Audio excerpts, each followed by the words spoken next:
एक और बड़ी खबर आ रही है बहराइच से, जहां सीएम योगी की बहराइच को देंगे बड़ी सौगात। सीएम योगी आज बहराइच के दौरे पर हैं। सीएम 35 करोड़ से ज्यादा की परियोजनाओं की सौगात देंगे। तो 98 परियोजनाओं का लोकार्पण और शिलान्यास सूबे के मुखिया योगी आदित्यनाथ करेंगे। वहीं सीएम महसी विधानसभा में जनसभा को भी संबोधित करेंगे। तस्वीर आपको दिखा रहे कार्यक्रम स्थल की। ये तस्वीर पहले की है, लेकिन अब ये कार्यक्रम स्थल खचाखच लोगों से भर चुका है और कुछ ही समय बाद सीएम योगी आदित्यनाथ पहुंचेंगे और जनसभा को भी संबोधित करेंगे और इसके साथ ही बहराइच के लोगों को करोड़ों रुपए की सौगात देंगे। कई परियोजनाओं की सौगात देगी। 98 परियोजनाएं शामिल हैं, जिनमें लोकार्पण और शिलान्यास का कार्यक्रम रखा गया है। तो बहराइच से बड़ी खबर आपको दिखा रहे हैं। अब योगी आदित्यनाथ बहराइच में जनसभा को संबोधित करेंगे और साथ ही लोगों को करोड़ों की सौगात देंगे। दिवाकर पांडे हमारे संवाददाता जुड़े हुए हैं। दिवाकर, आज सीएम योगी आदित्यनाथ का बहराइच दौरा है, परियोजनाओं का शिलान्यास लोकार्पण करेंगे। कितने बजे से कार्यक्रम शुरू होगा? जी, हम आपको बता दें कि उत्तर प्रदेश के सीएम योगी आदित्यनाथ अभी कुछ देर बाद लगभग 2:30 बजे यहाँ पर बहराइच के विधानसभा महसी के रमपुरवा में पहुंचेंगे और यहाँ पर करोड़ों रुपए की सौगात जो है वो महसी विधानसभा के निवासियों को देंगे। आप मेरे पीछे देख सकते हैं कि बहुत ही भारी भीड़ है। जितनी भीड़ की यहाँ पर उम्मीद की जा रही थी उससे भी कई गुना ज्यादा भीड़ है। यहाँ पर पंडाल लगभग 1 लाख लोगों के आसपास बताया जा रहा है कि लगभग 1 लाख लोग जनसभा स्थल पर आ चुके हैं और काफी भारी भीड़ है। अभी कुछ देर बाद सीएम योगी आदित्यनाथ यहाँ पर पहुंचेंगे और जन विश्वास यात्रा जो पहुंच रही है उसमें बतौर मुख्य अतिथि शिरकत करेंगे और उसके बाद वो यहाँ पर एक जनसभा को संबोधित करेंगे। हम आपको ये भी बता दें कि इसके साथ साथ यहाँ पर सीएम योगी आदित्यनाथ लगभग 1 दर्जन किसानों को ट्रैक्टर की चाबी भी सौंपेंगे। जी बहुत बहुत शुक्रिया आप हमारे साथ जुड़ने के लिए। हम आप बने रहिएगा, हम आपके पास वापस होंगे अपडेट के लिए। फिलहाल हम तस्वीर दिखा रहे हैं, कार्यक्रम स्थल की तस्वीर है। हालांकि तस्वीर पहले की है क्योंकि अब मैदान पर लोग भर चुके हैं, लोगों का जमावड़ा हो चुका है। हजारों की संख्या में लोग मौजूद हैं और इंतजार कर रहे हैं सीएम योगी आदित्यनाथ का। जब योगी आदित्यनाथ इस मंच पर पहुंचेंगे, करोड़ों रुपए की सौगात देंगे और इसके बाद जनसभा को संबोधित करेंगे। अब फटाफट खबरों की शुरुआत करते हैं। तो यूपी सरकार माफिया और अपराधियों पर लगाम लगाने के लिए लगातार कार्रवाई कर रही है। प्रयागराज में माफिया अतीक अहमद के कब्जे से लूकरगंज इलाके में खाली कराई गई सरकारी नजूल की जमीन पर गरीबों का आशियाना बनाया जाएगा। यह फैसला सीएम योगी ने खुद लिया है। बता दें कि दिसंबर को सीएम योगी गरीबों के लिए बनाने वाले फ्लैट का शिलान्यास भी करेंगे। यहां गरीबों के लिए 75 फ्लैट बनाने की योजना है। कैबिनेट मंत्री सिद्धार्थनाथ सिंह ने कहा कि सीएम योगी ने माफियाओं पर शिकंजा कसने का काम कर रहे हैं। कोरोना के नए वेरिएंट ओमिक्रॉन के बढ़ते मामलों को देखते हुए इलाहाबाद हाईकोर्ट ने पीएम मोदी और चुनाव आयुक्त से यूपी चुनाव टालने और रैलियों पर पाबंदी लगाने का आग्रह किया। इलाहाबाद हाईकोर्ट ने कहा कि राजनीतिक पार्टियों से कहा जाए कि वो चुनाव प्रचार टीवी समाचार पत्रों के माध्यम से करें।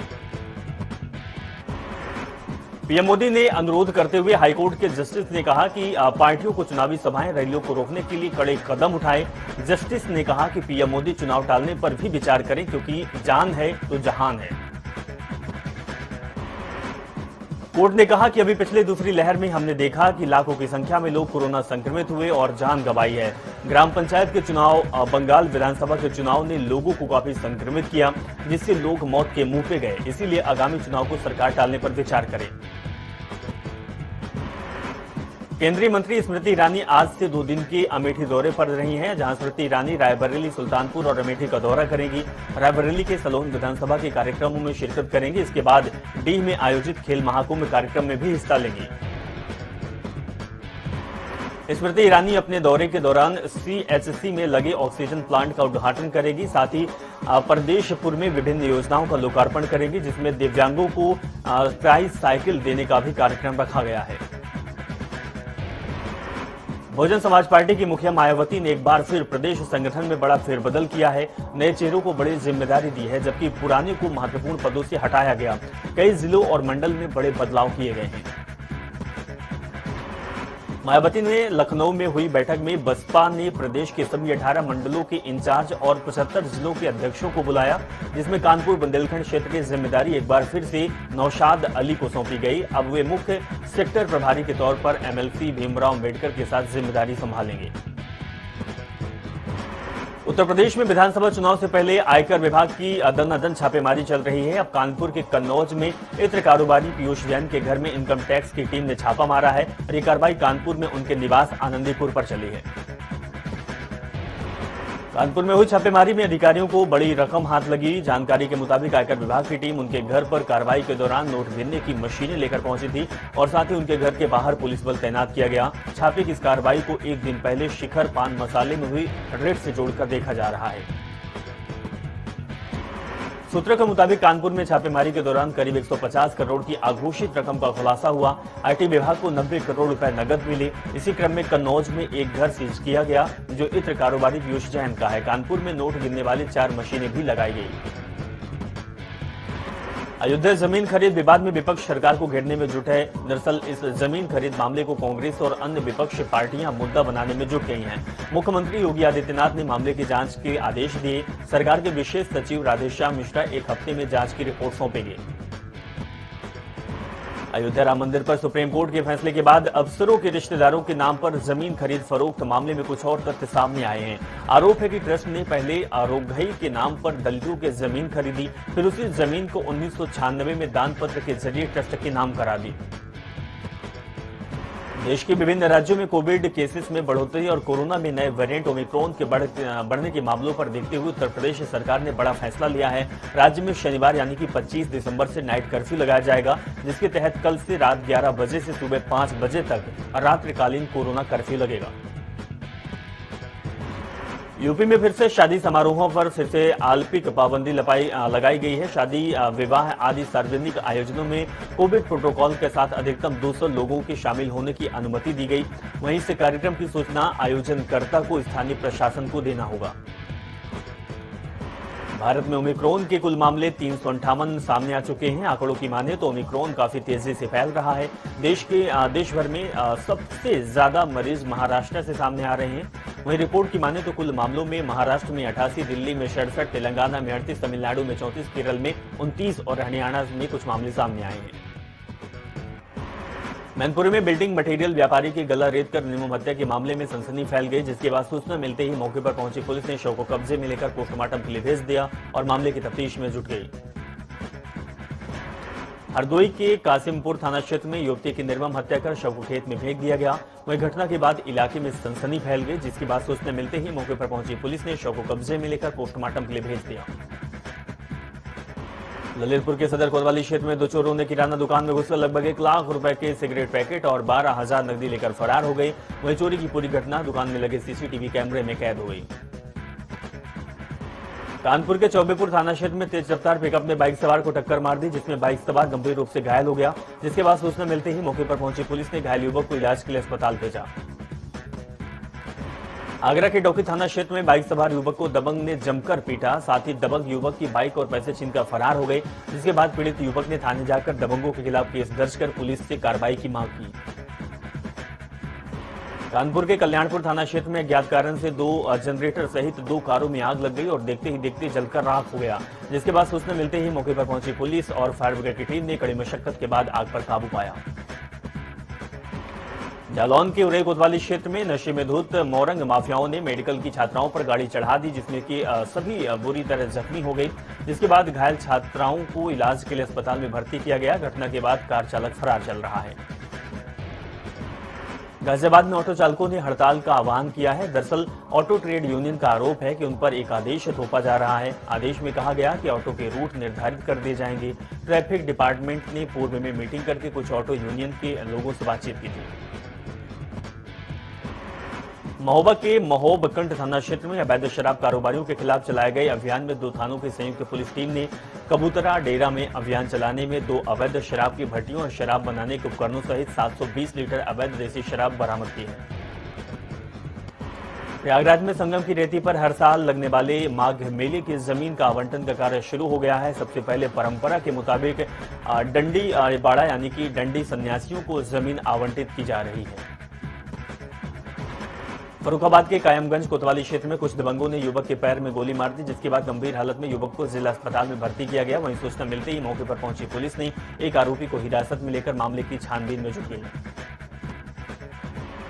देवरिया के सलेमपुर कोतवाली क्षेत्र में गन्ना लदी ट्रैक्टर ट्रॉली और तेज रफ्तार बोलेरो की आपस में टक्कर हो गई, जिसमें 3 महिलाओं की दर्दनाक मौत हो गई। जिसके बाद सूचना मिलते ही मौके पर पुलिस पहुंची, शव को कब्जे में लेकर पोस्टमार्टम के लिए भेज दिया। मथुरा के जीएलए यूनिवर्सिटी में बीटेक छात्र ने फांसी लगाकर आत्महत्या कर ली। इस घटना से जीएलए यूनिवर्सिटी प्रशासन में हड़कंप मच गया, जिसके बाद सूचना मिलते ही मौके पर पहुंची पुलिस ने शव को कब्जे में लेकर पोस्टमार्टम के लिए भेज दिया। हरदोई के हरपालपुर क्षेत्र में किशोरी की हत्या के मामले में परिजनों ने 50 लाख रुपए और सरकारी नौकरी की मांग को लेकर हाईवे पर जाम लगा दिया, जिसके बाद पुलिस मामले की जांच लेते हुए आरोपी युवक को हिरासत में लेकर पूछताछ की। फर्रुखाबाद के कोतवाली कायमगंज क्षेत्र में संदिग्ध परिस्थितियों में युवक के पैर में गोली लग गई, जिसके बाद गंभीर हालत में युवक को इलाज के लिए जिला अस्पताल में भर्ती किया गया। वहीं सूचना मिलते ही मौके पर पहुंची पुलिस ने आरोपियों के खिलाफ केस दर्ज कर मामले की जांच पड़ताल में जुट गई। गाजियाबाद की मसूरी थाना क्षेत्र में 2 पक्षों में मामूली विवाद के चलते फायरिंग हो गई, जिसका वीडियो सोशल मीडिया पर तेजी से वायरल हो रहा। वहीं वीडियो वायरल होते ही पुलिस मामले की जांच पड़ताल में जुट गई। आगरा के बवा कंपनी में 5 महीनों से कर्मचारियों को वेतन नहीं दिया जा रहा, जिससे आक्रोशित कर्मचारियों ने एसटीपी पर हड़ताल करते हुए जमकर हंगामा काटा। इस दौरान कर्मचारियों ने पाइप के सभी वाल्व खोल दिए। महोबा के चरखारी विधायक ने बंद पड़े नहर को खोलकर किसानों के सूखे पड़े खेतों तक पानी पहुंचाने का काम किया, जिससे किसान खासे उत्साहित हैं और मुंह मीठा कराकर विधायक को धन्यवाद दिया। सिद्धार्थनगर में आवेदकों ने पोस्ट ऑफिस पर आधार कार्ड को लेकर वसूली का आरोप लगाया। सेंटर संचालक आधार कार्ड बनवाने के नाम पर मनमाना शुल्क वसूल रहे। वहीं अत्याधिक शुल्क के चलते अब लोगों को आधार का पंजीयन कराने में काफी परेशानियों का सामना करना पड़ रहा है। रायबरेली के लालगंज क्षेत्र में अनियंत्रित बस ने आधा दर्जन 2 पहिया वाहन को रौंदते हुए कार को जोरदार टक्कर मार दी। हादसे में सभी गाड़ियों के परखच्चे उड़ गए और सभी यात्री बाल बाल बच गए, किसी को कोई चोट नहीं आई। उत्तराखंड कांग्रेस नेताओं के साथ राहुल की बड़ी बैठक चल रही है। बैठक में शामिल होने के लिए पूर्व सीएम हरीश रावत, नेता प्रतिपक्ष प्रीतम सिंह और प्रदेश अध्यक्ष गणेश गोदियाल शामिल हैं। उत्तराखंड कांग्रेस में हरीश रावत के ट्वीट ने कांग्रेस संगठन में घमासान मचा दिया। हरीश रावत ने ट्वीट कर कहा था कि पार्टी संगठन उनको काम नहीं करने दे रहा है। इसके बाद कांग्रेस आलाकमान ने कांग्रेस नेताओं को दिल्ली तलब किया है। हालांकि बाद में हरीश रावत अपने ट्वीट पर सफाई भी दी है। मुख्यमंत्री पुष्कर सिंह धामी आज अल्मोड़ा के दौरे पर हैं। अल्मोड़ा दौरे के दौरान सीएम धामी जिले के कई परियोजनाओं की सौगात देंगे, साथ ही कई विकास कार्यों का जायजा भी लेंगे। करीब 2:15 पर देहरादून वापस भी सीएम धामी लौटेंगे। आज शाम 7 बजे सीएम धामी की अध्यक्षता में देहरादून सचिवालय में राज्य कैबिनेट की अहम बैठक होगी। इस बैठक में सीएम धामी कई महत्वपूर्ण फैसले भी ले सकते हैं। इसके अलावा आगामी चुनाव को लेकर भी मंथन करेंगे। सीएम धामी की कैबिनेट बेहद अहम है, क्योंकि ये माना जा रहा है कि जनवरी के पहले दूसरे सप्ताह में आचार संहिता लग सकती है। इसीलिए इस बैठक में कई अहम फैसले भी लिए जा सकते हैं। सीएम धामी इस कैबिनेट की बैठक में राज्य हित से जुड़े कुछ अहम फैसला भी ले सकते हैं। उत्तराखंड में विधानसभा चुनाव तैयारी परखने के लिए भारत निर्वाचन आयोग की टीम 2 दिवसीय दौरे पर पहुंची है। मुख्य निर्वाचन आयुक्त सुशील चंद्रा की टीम ने देहरादून पहुंची और चुनाव आयोग से भाजपा और कांग्रेस ने प्रदेश विधानसभा चुनाव शुरुआती चरण में कराने का सुझाव लिया। राज्य में चुनाव होने हैं और इसके लिए राज्य के सियासी दल चुनाव प्रचार में जुट गए हैं। वहीं माना यह जा रहा है कि अगले महीने की शुरुआत में राज्य में चुनाव आचार संहिता लागू हो सकती है। वहीं चुनाव आयोग ने अपनी बैठक में कहा है कि चुनाव के दौरान राजनीतिक पार्टियां कोरोना की गाइडलाइन का पालन करें, साथ ही सोशल डिस्टेंसिंग का भी ध्यान रखें। रामनगर के नए बाईपास पुल के नीचे एक अज्ञात युवक का शव पड़ा मिला, जिस इलाके में सनसनी फैल गई। जिसके बाद सूचना मिलते ही मौके पर पहुंची पुलिस ने शव को कब्जे में लेकर पोस्टमार्टम के लिए भेज दिया और मामले की जांच पड़ताल में जुट गई। कानपुर के कल्याणपुर थाना क्षेत्र में आईआईटी के छात्र समीर के अपहरण के बाद हत्या के मामले में पुलिस ने समीर के 3 दोस्तों को हिरासत में लेकर पूछताछ शुरू कर दी है। आरोपी ने बताया कि तीनों ने मिलकर समीर की हत्या कर शव को कानपुर देहात भेज दिया था, जिसके बाद पुलिस ने मृतक का शव बरामद कर आरोपियों को जेल भेज दिया है। बुलंदशहर के देहात कोतवाली क्षेत्र में डीएम ने राइस मिल में छापा मारकर 259 बोरी सरकारी चावल और 5,10,000 की नकदी भी बरामद की है। इस दौरान डीएम ने बताया कि मामले में आपूर्ति विभाग के अधिकारी और कर्मचारियों की भी जांच कराई जा रही है। गोंडा के इंटिया थोक थाना क्षेत्र में पुलिस की मौजूदगी में दबंगों ने महिलाओं को जमकर पीटा है, जिसका वीडियो सोशल मीडिया पर वायरल हो रहा है। पीड़ित महिलाओं ने पुलिस पर आरोप लगाया है कि दबंगों के सांठगांठ पर महिलाओं को बेरहमी से पीटा जा रहा है। कानपुर में कड़ाके की ठंड पड़ने लगी है। ऐसे में महापौर प्रमिला पांडे पुलिस आयुक्त के साथ मिलकर चुन्नीगंज चौराहा पर एक अभियान चलाया है, जिसमें फुटपाथ पर सोने वाले लोगों को महापौर की ओर से रैन बसेरा पहुंचाया गया। इस दौरान शहर के सभी रैन बसेरों के संचालकों को चेतावनी भी दी गई कि अगर कोई सड़क पर सोता हुआ मिला तो उनके खिलाफ सख्त कार्रवाई की जाएगी। साथ ही पुलिस कमिश्नर ने पुलिस को भी ये भी जिम्मेदारी दी है कि अगर उनको कोई सड़क पर सोता हुआ मिले तो उनके रैन बसेरे तक पहुंचाने का काम करें। झांसी के नवाबाद थाना क्षेत्र में 25 साल के युवक की पत्थरों से कुचलकर हत्या कर दी गई, जिसके बाद सूचना मिलते ही मौके पर पहुंची पुलिस ने शव को कब्जे में लेकर शिनाख्त में जुट गई। आगरा के फतेहपुर सीकरी थाना क्षेत्र में बाइक सवार बदमाशों ने दिन दहाड़े युवक से बाइक छीनकर फरार हो गए, जिसके बाद पीड़ित ने थाने जाकर आरोपी बदमाशों के खिलाफ केस दर्ज कराकर पुलिस से कार्रवाई की मांग की है। जौनपुर के ज्वेलरी शोरूम में 3 महिला ग्राहकों ने जेवर देखने के बहाने लगभग 6 लाख रुपए के जेवरात पर हाथ साफ कर 9-2-11 हो गई हैं। वहीं चोरी की पूरी वारदात वहां पर लगे सीसीटीवी कैमरे में कैद हो गई, जिसके बाद सूचना मिलते ही पुलिस पहुंची और मामले की जांच पड़ताल में जुट गई। और यह कि अजीतमल कोतवाली क्षेत्र में महिला की हत्या कर शव को जलाने का प्रयास किया गया, जिसके बाद सूचना मिलते ही मौके पर पहुंची पुलिस ने शव को कब्जे में लेकर पोस्टमार्टम के लिए भेज दिया और मामले की जांच पड़ताल में जुट गई। जौनपुर में प्रधानमंत्री मोदी के वाराणसी फूलपुर में आयोजित कार्यक्रम और जनसभा के दौरान बम से उड़ाने और उनकी हत्या करने की झूठी धमकी की सूचना देने वाले आरोपी को पुलिस ने घंटों मशक्कत के बाद गिरफ्तार कर लिया है। एटा की जलेसर कोतवाली क्षेत्र में प्रेमिका ने अपने परिजनों के दबाव में आकर अपने प्रेमी की दर्दनाक हत्या कर दी और शव को खेत में फेंक दिया, जिसके बाद सूचना मिलते ही मौके पर पुलिस पहुंची और कातिल प्रेमिका और उसके परिजनों को गिरफ्तार कर जेल भेज दिया। महोबा के कुलपहाड़ कोतवाली क्षेत्र में तेज रफ्तार ट्रक ने महिला को टक्कर मार दी, जिसमें कि महिला की दर्दनाक मौत हो गई, जिसके बाद सूचना मिलते ही मौके पर पहुंची पुलिस ने शव को कब्जे में लेकर पोस्टमार्टम के लिए भेज दिया। लखीमपुर के शाहजहांपुर मार्ग में कंटेनर ने बाइक को जोरदार टक्कर मार दी, जिसमें कि एक की मौत हो गई, वहीं 2 लोग गंभीर रूप से घायल हो गए, जिसके बाद सूचना मिलते ही पुलिस पहुंची और घायलों को अस्पताल भेजा। कासगंज के सोरो कोतवाली क्षेत्र में कोरोना के चलते 40 साल के कैदी की मौत हो गई। बता दें कि कैदी 6 महीने से गैंगस्टर के मामले में जेल में बंद था। डॉक्टर के मुताबिक खून की उल्टी के बाद कैदी की मौत हुई। चलिए ताबड़तोड़ खबरों में बस इतना ही। आप जुड़े रहे और देखते रहे जनता टीवी।